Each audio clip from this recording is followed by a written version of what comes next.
আসসালামু আলাইকুম। সংবাদে আপনাদের সবাইকে স্বাগত জানাচ্ছি। আমি ফিরোজ তোহা। শুরুতেই আরবে কেবলস সংবাদ শিরোনাম। দখলদার ইসরায়েলি বাহিনী এবং নিরীহ ফিলিস্তিনিদের মধ্যে ভয়াবহ যুদ্ধ চলছে। আর এই মুহূর্তে আমাদের হাতে এসছে পাক ভারতেরও কিছু উত্তেজনাকর যুদ্ধের প্রস্তুতির সংবাদ। প্রথমেই জানাবো, যুদ্ধের দামামা বাজল, পাক সেনাকে আটক করেছে বিএসএফ। সীমান্তে ব্যাপক গোলাগুলি। রাজস্থান সীমান্ত থেকে গতরাতে ভারতীয় সীমান্তরক্ষী বাহিনী বিএসএফ পাকিস্তান সেনাবাহিনীর এক সদস্যকে আটক করেছে। এনডিটিভির প্রতিবেদনে বলা হয়েছে, আন্তর্জাতিক সীমান্ত লঙ্ঘন করায় পাক রেঞ্জার্সের ওই সদস্যকে আটক করা হয়েছে।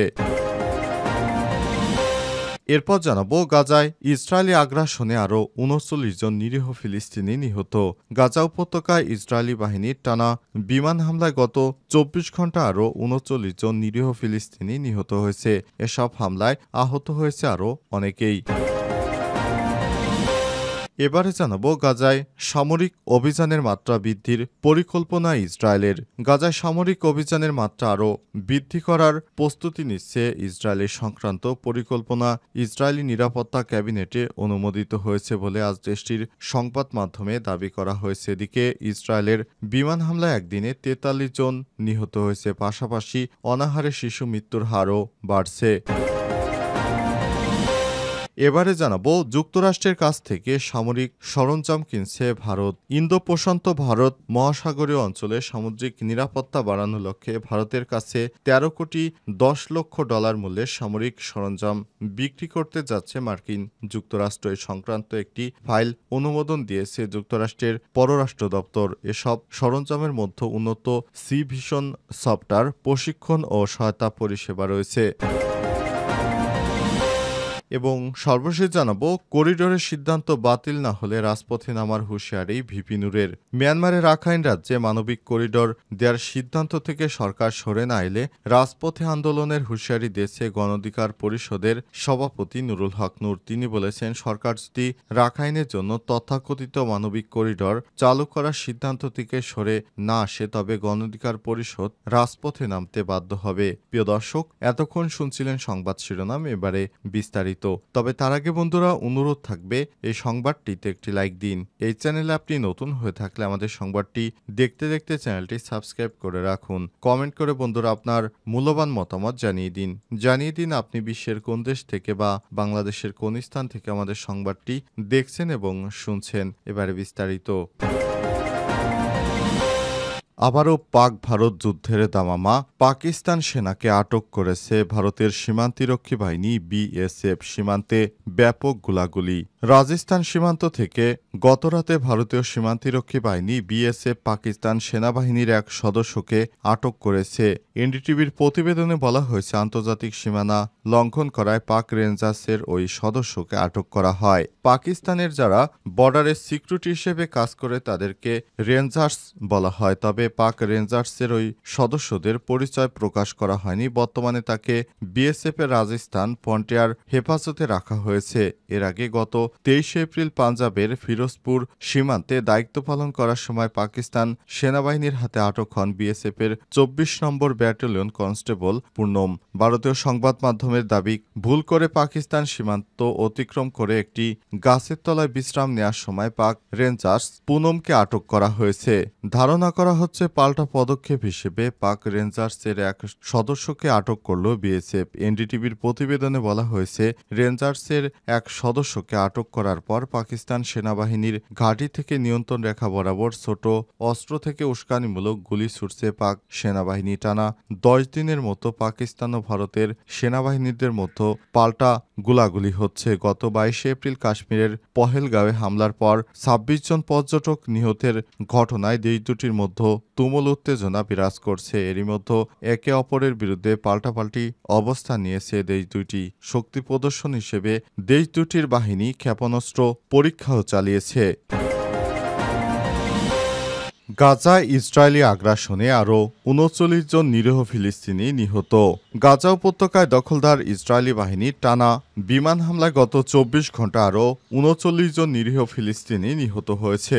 এসব হামলায় আহত হয়েছে আরও অনেকেই। এতে ২০২৩ সালের অক্টোবর থেকে শুরু হওয়া এই যুদ্ধে নিহতের সংখ্যা বেড়ে প্রায় ৫২,৫০০ জনে পৌঁছে গেছে। এছাড়াও ১৮ মার্চ গাজায় নতুন করে হামলায় প্রায় ২,৪০০ ফিলিস্তিনি নিহত হয়েছে। আজ এক পৃথক প্রতিবেদনে এই তথ্য জানিয়েছে সংবাদ মাধ্যম আল জাজিরা এবং বার্তা সংস্থা আনাদুলো। আল জাজিরা জানিয়েছে, গাজা ভূখণ্ডে ইসরায়েলি হামলায় ৩৯ জন নিরীহ ফিলিস্তিনি নিহত হয়েছে বলে চিকিৎসা ও বেসামরিক প্রতিরক্ষা সূত্র জানিয়েছে। নিহতদের মধ্যে ৩ জন শিশুও রয়েছে। পৃথক প্রতিবেদনে বার্তা সংস্থা আনাদুলো জানিয়েছে, ২০২৩ সালের অক্টোবর থেকে ইসরায়েল গণহত্যামূলক যুদ্ধে নিহত ফিলিস্তিনের সংখ্যা ৫২,৪৯৫ জনে পৌঁছে গেছে বলে গাজার স্বাস্থ্য মন্ত্রণালয় জানিয়েছে। মন্ত্রণালয়ের এক বিবৃতিতে বলা হয়েছে, গত ৪৮ ঘন্টায় গাজায় ইসরায়েলি হামলায় ৭৭ জন নিহত হয়েছে এবং আরও ২৭৫ জন আহত হয়েছে, যার ফলে ইসরায়েলি আক্রমণে আহতের সংখ্যা বেড়ে ১,১৮,৩৬৬ জনে দাঁড়িয়েছে। অনেক মানুষ এখনও ধ্বংসস্তূপের নিচে চাপা পড়ে আছে। তাদেরকে উদ্ধার করতে কাজ করা হচ্ছে, তবে সেখানে এখনও কোনো মানুষ পৌঁছাতে পারেনি। দীর্ঘদিন যুদ্ধের ফলে গাজার রাস্তাঘাট একরকম ব্লক হয়ে গেছে। এই ব্লক সরিয়ে সেখানে গাড়ি নিয়ে যাওয়া একরকম অসম্ভব হয়ে দাঁড়িয়েছে। সুতরাং সেসব জায়গাগুলোতে নিরবিচ্ছিন্নভাবে উদ্ধার কাজ পরিচালনা করা অসম্ভব হয়ে দাঁড়িয়েছে। তাই গাজার স্বাস্থ্য মন্ত্রণালয় জানিয়েছে, সেখানে কিভাবে তারা স্থানগুলোতে তাদের উদ্ধার কার্যক্রম চালাবে বিষয়টি তারা এখনও জানে না। গাজায় সামরিক অভিযানের মাত্রা বৃদ্ধির পরিকল্পনা ইসরায়েলের বিমান হামলায় একদিনে নিহত ৪৩। গাজায় অনাহারে শিশু মৃত্যুর হার বাড়ছে। গাজায় সামরিক অভিযান এর মাত্রা বৃদ্ধি করতে যাচ্ছে ইসরায়েলের সংক্রান্ত পরিকল্পনা ইসরায়েলি নিরাপত্তা ক্যাবিনেটে অনুমোদন করা হয়েছে বলে আজ দেশটির সংবাদ মাধ্যম দাবি করেছে। এদিকে ইসরায়েলের বিমান হামলায় একদিনে ৪৩ জন নিহত হয়েছে। পাশাপাশি অনাহারে শিশু মৃত্যুর হারও বাড়ছে। নাম প্রকাশে অনিচ্ছুক এক ইসরায়েলি কর্মকর্তার বরাতে ইনেট নামক সংবাদ মাধ্যমে বলা হয়েছে, হামাস যতদিন জিম্মিদের ছেড়ে না দিচ্ছে আমরা সামরিক অভিযানের তীব্রতা বৃদ্ধি করতে থাকব। আজ ইসরায়েলি প্রধানমন্ত্রী বেঞ্জামিন নেতানিয়াহু বলেছেন, আমরা জিম্মিদের ফিরে আনার চেষ্টা করছি, তবে গাজায় আমাদের চূড়ান্ত লক্ষ্য হল হামাসকে পরাজিত করা। ওই প্রতিবেদনে দাবি করা হয়েছে, পূর্ণাঙ্গ ক্যাবিনেটে পরিকল্পনাটি অনুমোদনের জন্য উপস্থাপন করা হবে। প্রতিবেদনের সত্যতা যাচাই নেতানিয়াহুর কার্যালয়ে যোগাযোগ করা হলে কার্যালয়ের মুখপাত্র কোনো মন্তব্য করতে অস্বীকৃতি জানান। তবে প্রতিবেদনে দাবি করা হলেও গাজায় যুদ্ধবন্ধ এবং জিম্মিদের মুক্তির বিষয়ে কোনো অগ্রগতি অর্জিত হয়নি বলে নিশ্চিত হওয়া যাবে না। যুদ্ধবিরতি পুনরায় কার্যকর করার চেষ্টা করে যাচ্ছে মিশর এবং কাতার, তবে ইসরায়েল ও হামাস কেউই নিজেদের মূল দাবি থেকে সরে আসেনি। কার্যকর চুক্তিতেও পৌঁছাতে ব্যর্থ হয়েছে উভয় পক্ষই, বরং পরস্পরকে দোষারোপ করে আসছে তারা। ইসরায়েল বলছে, গাজায় এখনও ৫৯ জন ইসরায়েলি জিম্মি রয়েছে এবং হামাসকে নিরস্ত্র করে ভবিষ্যতে গাজায় শাসন থেকে সম্পূর্ণভাবে বাদ দেয়া না হলে কোনো চুক্তি সম্ভব নয়। করিডোরের সিদ্ধান্ত বাতিল না হলে রাজপথে নামার হুঁশিয়ারি ভিপি নুরের। মিয়ানমারের রাখাইন রাজ্যে মানবিক করিডোর দেওয়ার সিদ্ধান্ত থেকে সরকার সরে না এলে রাজপথে আন্দোলনের হুঁশিয়ারি দিয়েছেন গণ অধিকার পরিষদের সভাপতি নুরুল হক নূর। তিনি বলেন, সরকার যদি রাখাইনের জন্য তথাকথিত মানবিক করিডোর চালু করার সিদ্ধান্ত থেকে সরে না আসে, তবে গণ অধিকার পরিষদ রাজপথে নামতে বাধ্য হবে।